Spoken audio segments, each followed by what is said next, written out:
很多人都会好奇，中国还要多久才能赶上甚至超越美国？显然不能给出确切时间，但是已经在越来越多的领域，中国明显已经超越了美国，包括量子通信、5G、核电、特高压、高超音速飞行器等各行各业多个领域。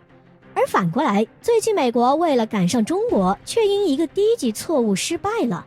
近日，美国空军杂志援引消息人士消息称，洛马的空射吸气式高超音速武器概念原型机未能成功从 B-52H 上分离，导致这次试射以失败告终。这意味着原计划在2020年年底完成的 HAWC 原型机试射将推迟到2021年。而一位知情的消息人士透露，美国空军和美国防部高级研究计划局出动 B-52H 来测试，但是 HAWC 原型机并没有从 B-52 上分离。虽然不能泄露其他细节，但是它暗示存在最基础的愚蠢错误。另一位消息人士则表示，目前 HAWC 没有什么好消息。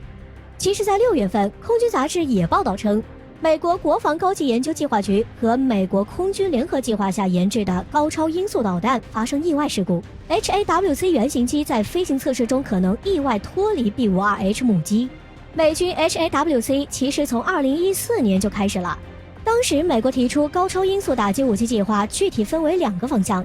空射吸气式高超音速武器概念和战术助推滑翔武器。当时洛马和雷神都竞标了 HAWC， 洛马的没有使用超燃冲压机，而雷神则使用了超燃冲压机，甚至夸下海口称能在2019年年底之前完成试射。而目前美国空军拥有2种高超音速武器项目，一个是空射快速反应器和一个高超音速吸气式武器概念，都还在研发中。而反观中国，我们已经公开的陆基高超音速导弹有东风17，空基高超音速导弹方面似乎还没公开消息。但是最近在国内外网站上广为流传一张图像，显示中国轰6A 轰炸机机腹挂载了一枚与众不同的导弹，弹体前端有高超音速飞行器的特征，且带尾翼，可能是东风17的空基版，也有可能是吸气式高超音速武器。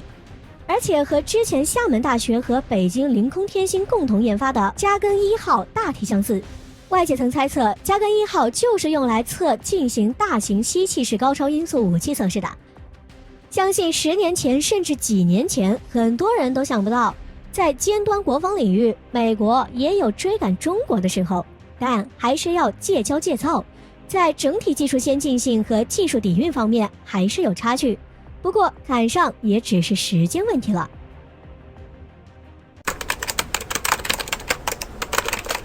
自从对峙以来，印度媒体不断报道印军的军事调整，但是关于后勤方面的报道却很少。反过来，我们这边报道了很多后勤细节，选择报道是为了让祖国人民对边防战士放心。而一些人还会吐槽我方对军事调动方面报道很少，但是没报道并不代表没做。18日，印度斯坦时报报道提到，有大量军用基建新发现表明，解放军已经准备好和印陆军长期对峙。通过分析卫星图像和截获的情报显示，在3488公里的时空线上，解放军正在进行大量基建活动，在卡拉昆仑山口和阿克塞钦地区增强实力。报道采访一名印军高级指挥官透露，在这一地区，只要不是碎石化的道路几乎都被铺平，道路也被拓宽了，更方便大型军用军车通行。而且最大担忧是，对方已经修建了通往卡拉昆仑山口的另一条8至10米宽的道路，直接把通往战略要塞兜拉特别奥里蒂的路程缩短2小时。此外，在青海的格尔木市正在建造一个地下储存石油的油库，打造新的物流枢纽中心，与拉萨铁路相通。在紧要局面时，这个枢纽能帮助运输供给。还有最新一个状况就是，解放军疑似还在阿鲁纳恰邦空军基地附近建造2个新的地下设施，可能是秘密的战机的机库。以前解放军就曾用山脉底下隧道来放飞机的先例，为了低调部署，解放军在边境竟做到这种地步。与此同时，印外长苏杰生、印防长辛格对解放军大规模屯边进行多次谴责。印防长就在最近会议上指出，失控线沿线已聚集了大量武装力量，时刻提醒我们现有协议是如何被挑战的，还强调印军有能力应对任何挑战，与任何人战斗。而印外长对澳大利亚智库对话时表示，随着中印边境对峙超过8个月，双方已经在东拉达克地区部署了成千上万的军队。值得注意的是，当时苏杰生还对澳大利亚双边关系表示满意，2个大半球的英联邦民主国家可为塑造新型的全球秩序做出贡献。印度还遵循着曾经的日不落帝国扩张主义，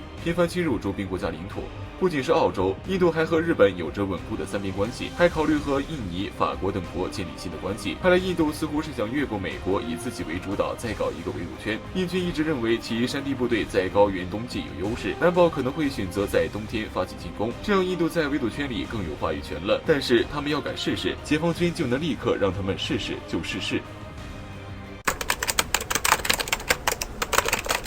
11月底，伊朗高级核专家法克里扎德遭到暗杀。虽然伊朗直指以色列和美国为幕后黑手，但是迄今伊朗并没有展现其愤怒，反倒是美国陆续往海湾部署轰炸机、航母，现在核潜艇都来了。这次美军有点异常。据美国商业内幕报道称，美军俄亥俄级战略核潜艇穿越霍尔木兹海峡驶入波斯湾，这是8年来美国首次往该地区部署核潜艇。不仅如此，更罕见的是，美国高调向外界宣布，通常情况下他不会透露其潜艇在世界各地的存在，尤其是在伊朗的紧张关系背景下，而且这次出动的也是火力最强的核潜艇，载有154枚政府对地攻击巡航导弹，导弹射程约1000英里，能够达到目标的领土深处。不仅是美国，以色列也正在摩拳擦掌。与此同时，一艘以色列潜艇上周也通过了苏伊士运河，并驶向了海湾。而且在暗杀事件之前，以色列媒体就表示，上层已经下达指令，为和伊朗可能的冲突做好一切准备。美国和以色列已经在波斯湾摆出了架势，谁也说不准什么时候突然冲突就发生了。一直以来，外界都在猜测特朗普是否会在最后任期内对伊朗出手。法克里扎德暗杀事件就是一次危险的试探，但是伊朗岿然不动，没有让美国抓到把柄。伊拉克绿区再次遭到至少8枚卡秋莎火箭弹的打击，美国驻伊拉克大使馆被袭击。据悉，其实美国防空系统只拦截到1枚，但美大使馆并没有人员伤亡，只有设施遭到轻微损害。美国国务卿蓬佩奥直接指责这是伊朗支持的武装组织发起的进攻，而伊朗坚决否认袭击事件。从整个流程来看，似乎看着像自导自演，然后反咬一口，给了美国往波斯湾调兵遣将又增加了理由。但是有美国人指出，美军迟迟没有出手是碍于中国武器。有人指出，伊朗海岸线和岛屿上布满了大量功能强大的中国 C802 反舰巡航导弹，伊朗还逆向工程造出其他款反舰导弹。曾有外国专家表示， C802 反舰导弹半穿甲爆破型战斗部威力巨大，性能非比寻常。早在2003年，美国检视防务周刊就报道，中国试射的 C802 成功穿透美军电子方向，这么多年包括战斗部威力、机动性能、射程都有很大的提高。美专家还把它称为美海军克星。美国另一个宿敌委内瑞拉也采购了 C802 反舰导弹，就在美国家门口。而且伊朗武器禁运已经解除，美国更熟悉俄罗斯导弹，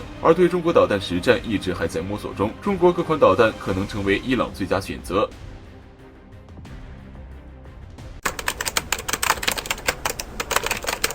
目前我国周边局势尤其复杂，欧盟和印太地区一些国家紧跟美国政策。俄罗斯外交部部长拉夫罗夫表示，在太平洋一带，美国拉拢盟友和为对手的迹象越来越明显，可能在未来4年内，该地带是不会安宁的。美国和盟友联手频繁展开军演和军事合作，挤压中国和俄罗斯活动空间。最近中俄军事联手向外界释放出一个信号。在这之前，美日在太平洋举行联合军演，日本方面甚至派出了4000多人。演习核心内容就是如何夺岛，这是美国和日本联合开展的最大规模军演之一。此前，美国、日本、澳大利亚和印度还举办了4国军演，而这4国各自之间也互相展开了小规模军演，以及签订重要军事协议。除此之外，远在欧洲的国家也要来掺和。英国宣布明年将派伊丽莎白女王号航母前往印太地区，法国也表示明年和日本、美国在无人岛举行海陆联合军演。就连一向谨慎的德国都表示即将出动军舰前往印太地区。虽然韩国没有积极参加多方军演，但是美韩的联合演习一直没有中断。美国主导的核围之势已经拉开，此时中国最需要做到2点，首先就是团结一切可以团结的力量。值得注意的是，在22日，中俄2国空军在东北亚地区进行了第2次联合空中战略巡航，中方派出4架轰6K 轰炸机和俄军2架图95轰炸机联合编队，在日本海、东海等有关空域进行联合巡航，